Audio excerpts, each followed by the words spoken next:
Assalamualaikum warahmatullahi wabarakatuh. Waalaikumsalam.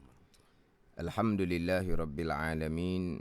Wassalatu wassalamu ala sayyidin mursalin wa ala alihi wa sahbihi ajma'in.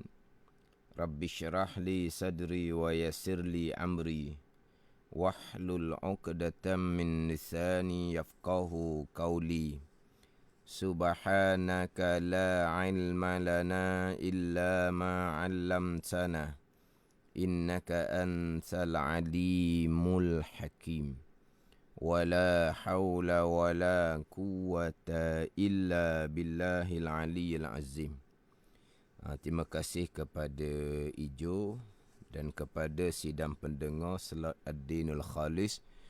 Mudah-mudahan kesemua kita dikurniakan oleh Allah Subhanahu Wa Taala dengan agama yang sebenar, agama yang suci, dengan akidah yang suci, akidah Ahli Sunnah wal Jamaah, dengan beribadah yang sebenar-benarnya yang berlandaskan kepada ilmu, dan beribadah dengan kuasa hati yang suci, beribadah semata-mata kerana Allah Subhanahu Wa Taala. Amin.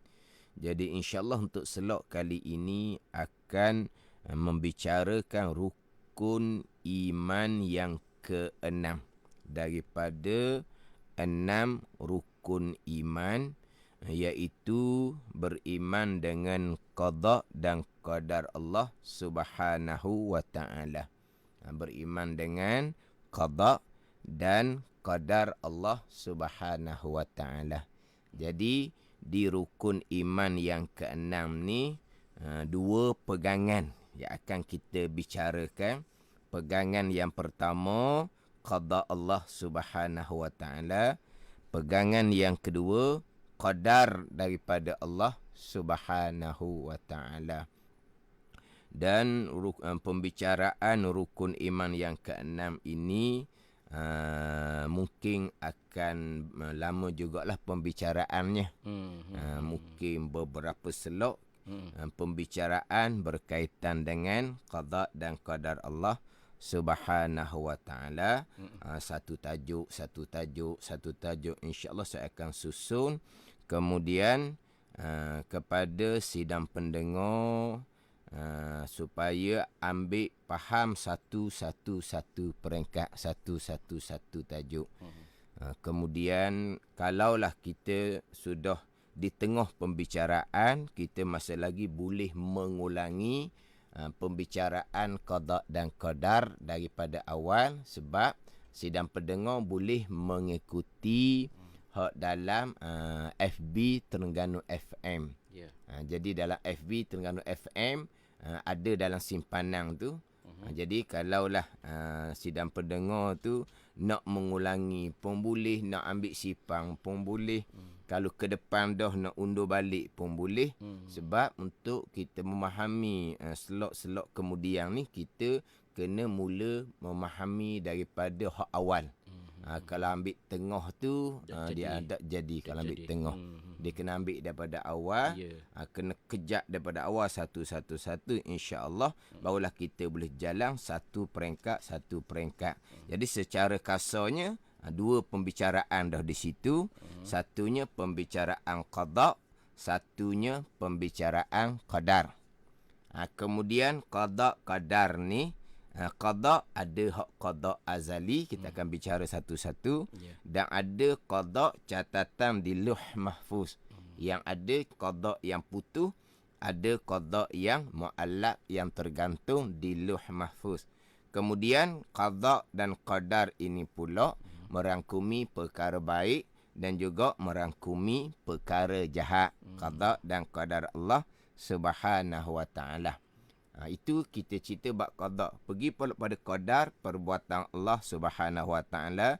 Pergi pula kepada ikhtiar usaha kita sebagai seorang hamba Allah Subhanahu Wa Taala. Itu saya sebut secara kasar je tu. Dia tajuk-tajuk tu banyak lagi tu, satu-satu peringkat. Kemudian hak rukun iman yang ke-6 ni, kita ambil faham terlebih dahulu jawapan Nabi sallallahu alaihi wasallam apabila ditanya oleh Jibril alaihissalam berkaitan dengan iman. Nabi SAW jawab, antu'mina billahi wa malaikatihi wa kutubihi wa rusulihi wal yaumil akhiri. Bahasa Arab belaka tu. Tapi rasa-rasanya sidang pendengar boleh faham dah tu. Antu'mina billah. Nabi SAW kata bahawa engkau beriman dengan Allah. Wa malaikatihi, dan malaikah Allah Subhanahu wa ta'ala. Wa kutubihi, dan kitab-kitab Allah Subhanahu wa ta'ala. Wa rusulihi, dan rasul-rasul Allah Subhanahu wa ta'ala. Wal yaumil akhiri, dan hari kesudahan. Ini 5 rukun. Alhamdulillah, selesai dah pembicaraan. Kemudian yang keenam, wa tu'mina bil qadari khairihi wa syarrihi. Wa tu'mina bil qadari khairihi wa syarrihi. Jadi kita ni hak radio. Kalau biasanya kalau saya mengajar di masjid contohnya, hak jawapan Nabi SAW ni saya akan biasa tulis di whiteboard untuk kita sama-sama fokus molek hak jawapan Nabi SAW. Hak Nabi jawab, antu'mina billahi wa malaikatihi wa kutubihi wa rusulihi wal yaumil akhiri. Yang keenam, Nabi tak kata wal qadari khairihi wa syarrihi. Nabi tak kata gitu. Nabi ulang balik, wa tu'mina bil qadari. Nabi jawab, antu'mina billah wa malaikatihi. Nabi tak kata wa tu'mina bi malaikatihi. Wa kutubihi. Nabi tak kata wa tu'mina bi kutubihi. Wa rusulihi. Nabi tak kata wa tu'mina bi rusulihi. Wal yaumil akhiri pun sama. Nabi tak kata wa tu'mina bil yaumil akhiri. Yang keenam, Nabi ulang, wa tu'mina bil qadari khairihi wa syarrihi. Tengok lain situ tu. Jadi yang keenam tu Nabi ulang balik. Dia punya amal dengan muta'allaq dia, Nabi ulang balik. Ni balaghahnya hadis Jibril alaihissalam. Nabi ulang balik amal dengan muta'allaq dia. Wa tu'mina bi. Kenapa Nabi ulang balik? Hak lain ni Nabi pakai ataf sahaja. Wa kutubihi wa rusulihi, wa malaikatihi wa kutubihi wa rusulihi wal yaumil akhiri. Hak lain Nabi pakai ataf sahaja. Dan. Tapi yang keenamnya Nabi ulang amal dengan muta'allaq dia, wa tu'mina bil qadari khairihi wa syarrihi. Kenapa Nabi ulang balik? Hak ni hak jawapan Nabi SAW ni dipanggil hadis qauli. Dia ada hadis qauli, fi'li, takriri. Hadis qauli ni sabdaan ni, lafaz hadis ni adalah sabdaan yang keluar daripada mulut Nabi SAW sendiri. Sebab Nabi jawab pertanyaan Jibril alaihissalam, akhbirni anil iman ya Muhammad, cerita akan daku daripada iman. Jibril alaihissalam tanya Nabi. Nabi pun bersabda, antu'mina billah. Mana hadis ni keluar daripada mulut Nabi SAW. Dia panggil hadis qauli. Ada dipanggil hadis fi'li. Nabi buat satu-satu perbuatan, satu-satu pekerjaan. Sahabat yang melihat Nabi buat, sahabat pun menyatakan, aku melihat Nabi SAW buat begiang. Maknanya hadis ni, lafaz hadis keluar daripada mulut para sahabat yang menceritakan perbuatan Nabi SAW. Jadi lafaz ni mari mana? Mari daripada mulut sahabat yang menceritakan perbuatan Nabi. Dia panggil hadis fi'li. Adapun hadis Jibril ni, hak ni hadis qauli. hadis yang keluar daripada mulut Nabi SAW sendiri. Apabila hadis itu hadis qauli keluar daripada mulut Nabi SAW, mustahil berlaku kesalahan, kesilapan dari segi bahasa contohnya. Mustahil berlaku sebab apa? Allah telah bagi jaminan wa ma yantiku anil hawa in illa wahyun yuha. Tidak bertutur Nabi SAW daripada hawa Nabi sendiri, bahkan wahyu daripada Allah Subhanahu wa ta'ala. Jadi kenapa yang keenam tu Nabi ulang amir dan muta'allaq dia berbeza dengan wa malaikatihi wa kutubihi wa rusulihi wal yaumil akhiri. Hak tu Nabi pakai ataf sahaja, dan. Tapi yang keenam Nabi ulang wa tu'mina bil qadari khairihi wa syarihi, dan engkau beriman. Ni saya ulang sekali lagi ni.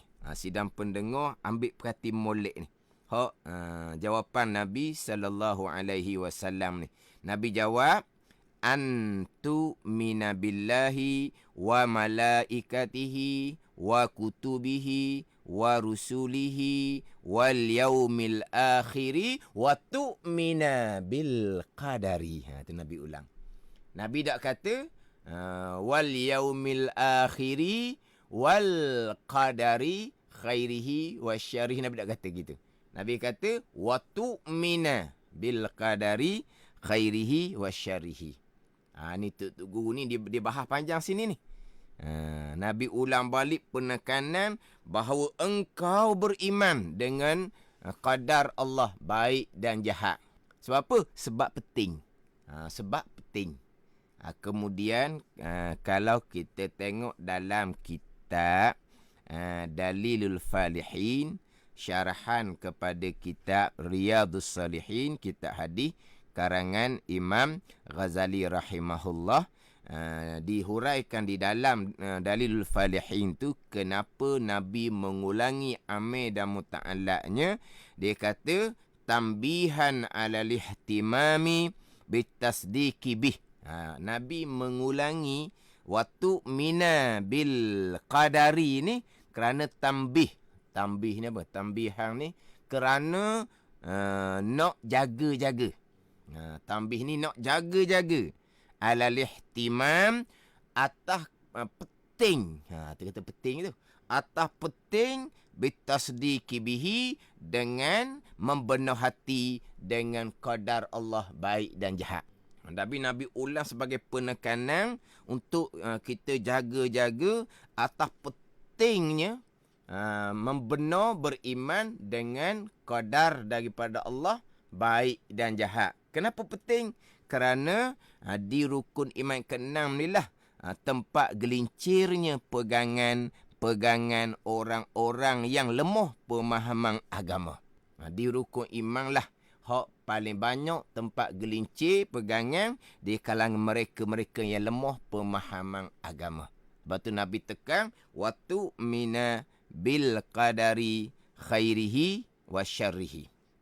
Watu mina bil qadari. Dal tu baca bagi atas pun boleh, bil qadari ataupun bil qadri. Bil qadari ataupun bil qadri. Wa tu'mina bil qadari. Wa tu'mina bil qadari. Jadi wa tu'mina bil qadari, dan engkau beriman dengan qadar. Apa dia qadarnya? Dia kita rukun iman kita sebut tadinya qada dan qadar. Dua pegangan. Qada satu pegangan, qadar satu pegangan. Tapi dalam hadis ni Nabi hanya sebut engkau beriman dengan qadar Allah Subhanahu wa ta'ala. Nabi tak sebut qada. Kita kata tadi hak rukun iman ke-6 beriman dengan qada dan qadar daripada Allah Subhanahu wa ta'ala. Dua. Tapi dalam hadis tu hanya sebut wa tu'mina bil qadari. Ni patut kata satu kita kena faham satu peringkat. Jadi di tajuk kita hak rukun iman yang ke-6 kita sebut qada dan qadar. Hak adi tu insya-Allah saya akan sambung balik. Qada dan qadar. Boleh tak kita nak sebut qadar dan qada? Ni atas dua pandangan. Jadi Sebut belakang dulu. Dia sebut qada qadar ataupun qadar dan qada. Di situ dua pegangan. Satunya ketentuan Allah, kehendak Allah, ketentuan Allah yang bersifat dengan iradah. Satu. Satunya kehendak Allah, ketentuan Allah, ketetapan Allah, keputusan Allah yang bersifat dengan iradah, muafaqah dengan sifat ilmu. Satu laginya perbuatan Allah, pekerjaan Allah yang bersifat dengan kudrah. Tu panjang sikit lah. Tapi ini insya-Allah saya akan sentuh secara terperinci satu-satu. Ini sebut cara kasar terlebih dahulu. Satunya ketentuan Allah yang bersifat dengan iradah. Satunya perbuatan Allah yang bersifat dengan kudrah. Jadi antara ketentuan Allah dengan perbuatan Allah akan disebut dengan hak ketentuan Allah, hak azali. Ketentuan Allah yang bersifat dengan iradah pada sedia kala. Sampai masa berlaku perkara yang ditentukan oleh Allah pada azal tadi ni, berlaku perkara tu adalah perbuatan Allah Subhanahu wa taala yang bersifat dengan qudrah. Jadi kalau kita sebut rekah laginya, cakapan orang sekarang lah. Cakapan orang sekarang ni disebut satunya pelan, satunya pelaksanaan. Ketentuan azali dia wak kata pelang. Perancangan lah. Perancangan pelang. Kemudian sampai masa tu pelaksanaan. Jadi antara pelan dengan pelaksanaan akan disebut pelang terlebih dahulu. Bukan begitu? Barulah disusuli dengan pelaksanaan.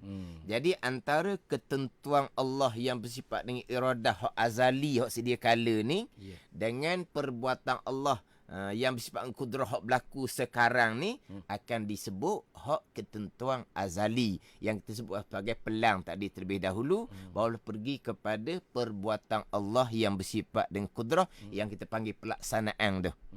Jadi antara pelan dan pelaksanaan ni, antara ketentuan dan perbuatan Allah ni, dua pandangan. Satu pandangan Imam Asy'ari. InsyaAllah kita akan bawa pandangan Imam Asy'ari. Ketentuan ni qada, pelaksanaan qadar. Maka sebagaimana Ija sebut, sebagaimana saya sebut, beriman dengan qada dan qadar. Situ. Ada pandangan pula ketentuan Allah dan perbuatan Allah, dua akidah ni sama je.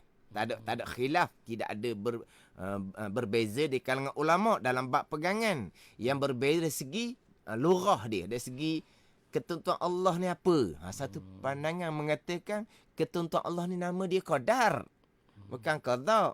Dah qada pula. Qada tu perbuatan Allah. Maka disebut dengan qadar dan qada. Itu satu pandangan. Jadi kita bawa pandangan Imam Asy'ari. Ketentuan azali yang kita sebut kata pelang tadi adalah qada. Perbuatan Allah sekarang yang terpanggil pelaksanaan adalah qadar. Jadi kita sebut qada dan qadar. Jadi insya-Allah bila kita masuk pada pembicaraan dua pegangan tu, kita akan mulakan pembicaraan berkaitan dengan qada, ketentuan Allah Subhanahu wa taala. Kemudian saya nak sentuh pula satu laginya. Dalam hadisnya Allah Taala, Nabi sallallahu alaihi wasallam bersabda, wa tu'mina bil qadari khairihi wa syarrihi. Engkau beriman dengan qadar. Mana qadanya?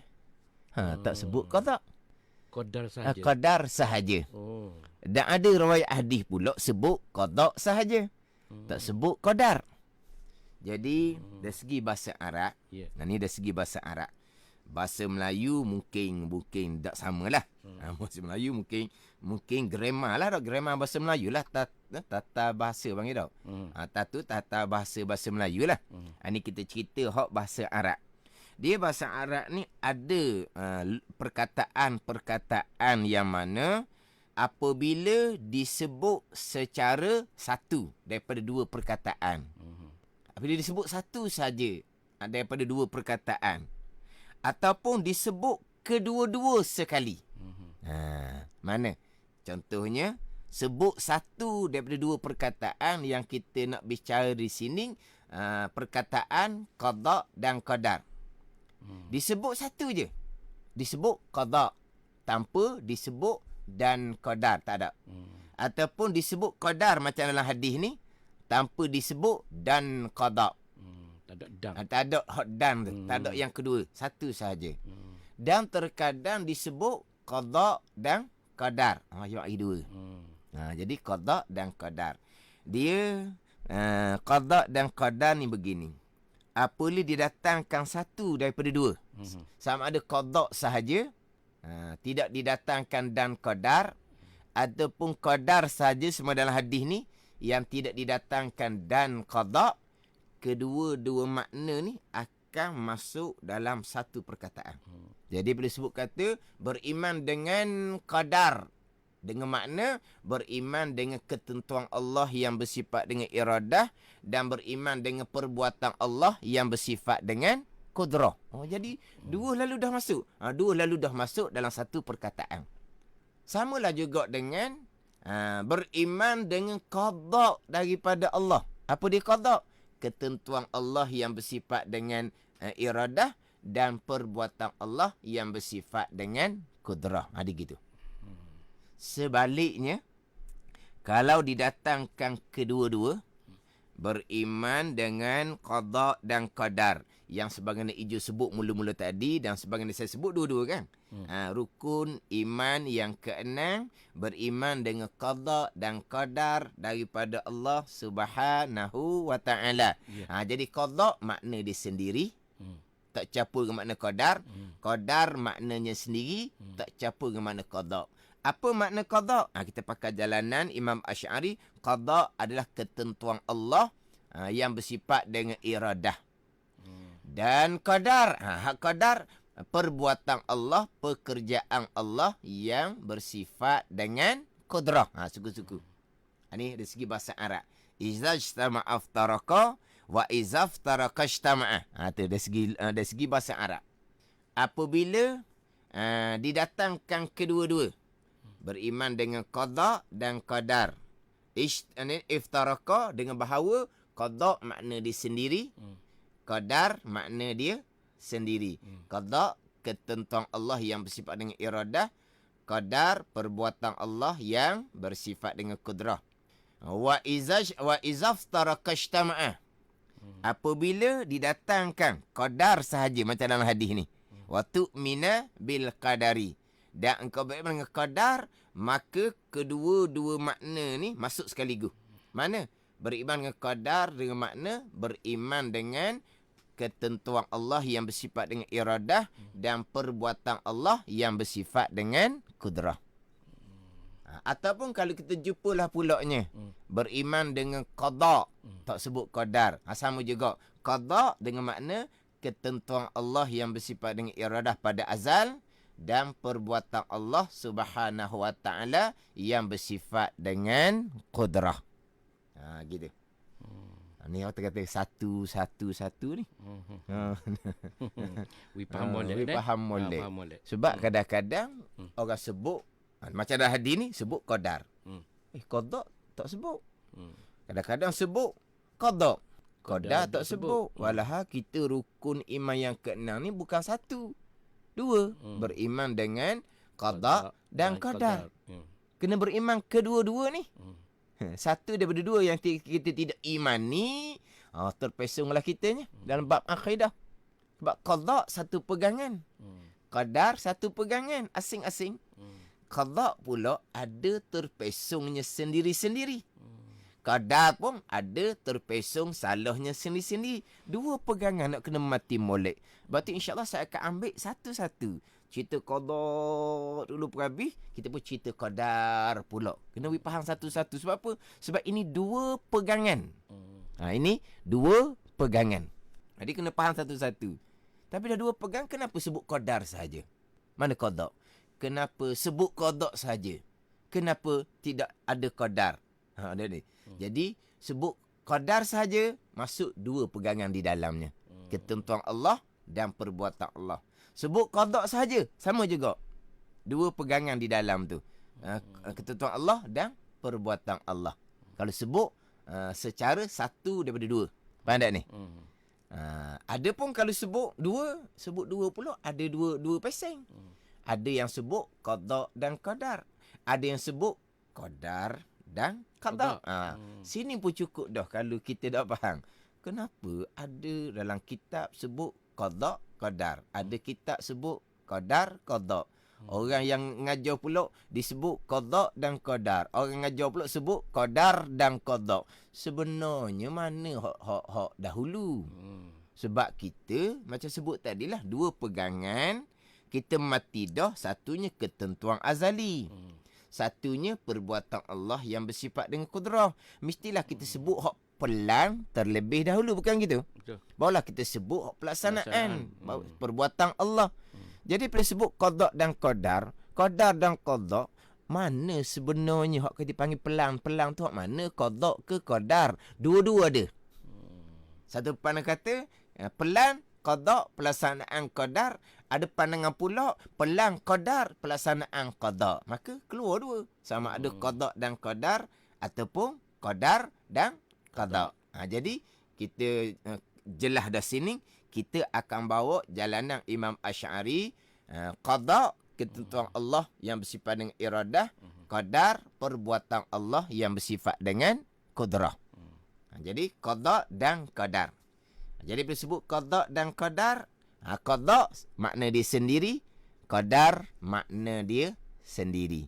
Ini kalau kita sebut berkaitan dengan satunya qada, satunya qadar. Di bahasa Arab banyak seumpama tu. Contohnya taufik dan hidayah. Taufik makna lain. Hidayah makna lain. Terkadang disebut taufik dan hidayah. Terkadang disebut taufik daripada Allah. Hidayah tidak sebut. Terkadang disebut hidayah daripada Allah. Taufik tidak disebut. Terkadang taufik dan hidayah. Ni. Dia sama macam tadi lah. Taufik, hidayah makna lain-lain. Kalau sebut taufik sahaja, makna dia masuk makna taufik dan masuk makna hidayah. Kalau sebut dan hidayah, masuk di bawah makna hidayah ni, hidayah dan taufik. Kalau sebut kata kesemuanya adalah taufik dan hidayah daripada Allah. Taufik makna dia, hidayah makna dia. Dia taufik ni kekuatan kita untuk mengerjakan suruhan dan kekuatan kita untuk meninggalkan larangan. Tu kekuatan kita tu. Hidayah ni kita tahu mana kita tahu perkara yang baik tu baik, perkara yang buruk tu buruk. Tu hidayah. Kan kita kan kadang-kadang tak tahu pun hak mana hak baik, hak mana hak buruk. Ada kita tahu dah. Hak ni perintah Allah. Ini kebajikan. Ini larangan Allah. Ini kejahatan. Tu panggil hidayah. Tapi kadang-kadang taufiknya tidak ada. Mana? Yelah, memang hak ni hak Tuhan suruh. Ini kebaikan. Tapi nak macam mana saya? Tengok tu. Tak ada kekuatan. Hidayah ada, tapi taufik tak ada.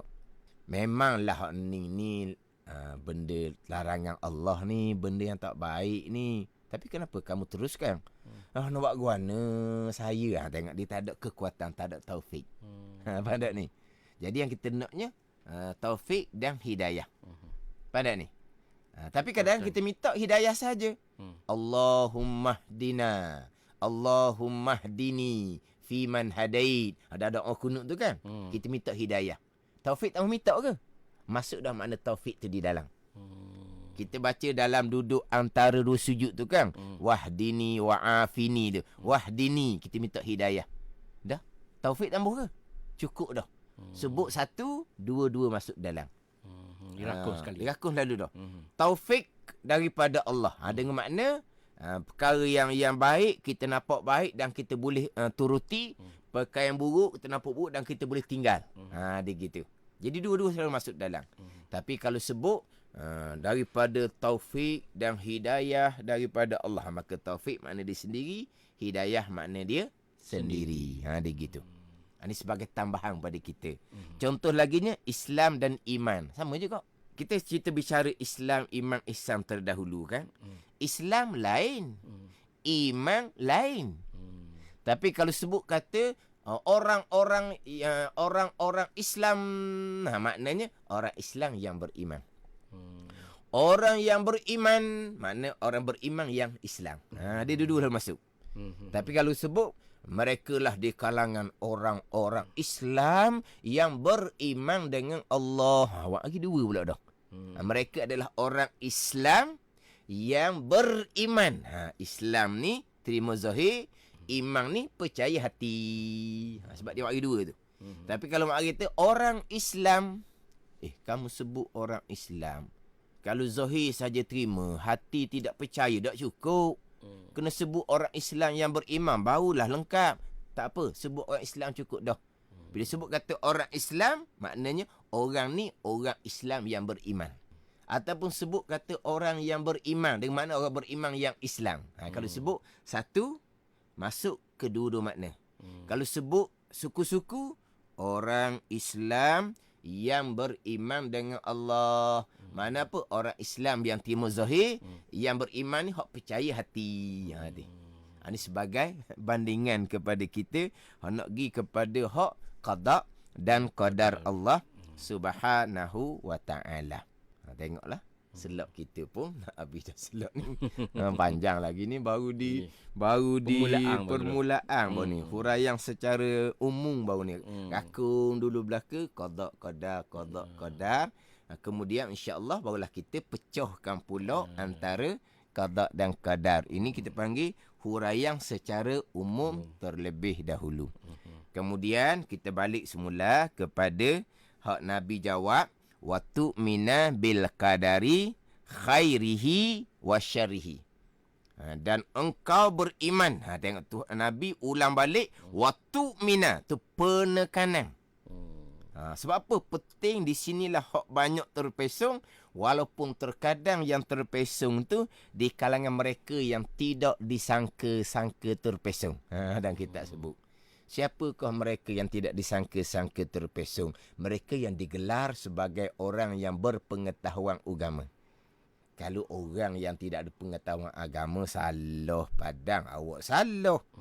Tapi ada juga orang yang terpesong ni, dan kita sebut di kalangan mereka-mereka yang tidak disangka-sangka terpesong. Kalangan mana?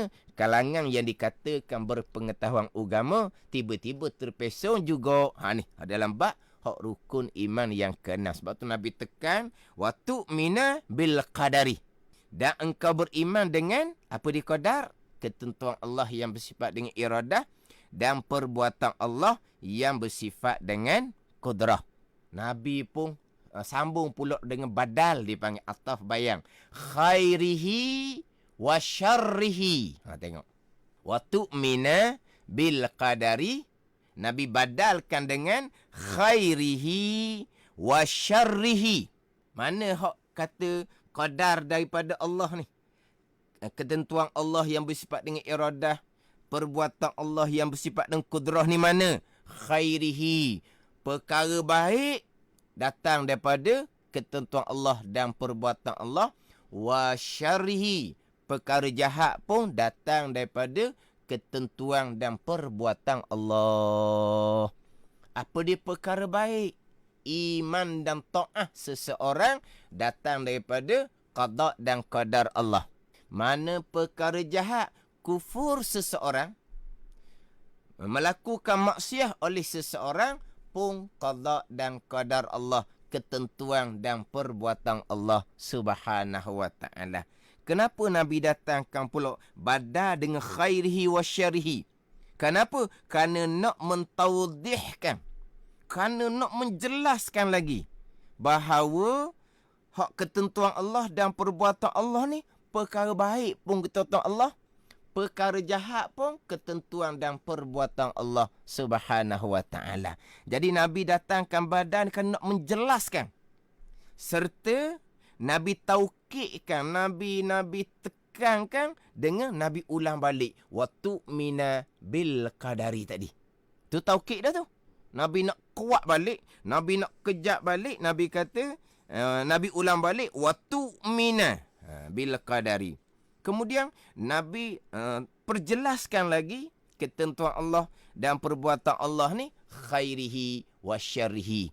Baik iman dan taat, ketentuan dan perbuatan Allah, wa syarihi jahat, kufur dan maksiat, ketentuan dan perbuatan Allah Subhanahu wa taala.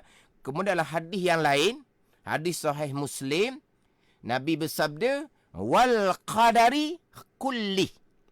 Engkau beriman dengan ketentuan Allah dan perbuatan Allah, Nabi kata kullihi, sekaliannya. Dia panggil apa? Taukid ataupun dia panggil takkid.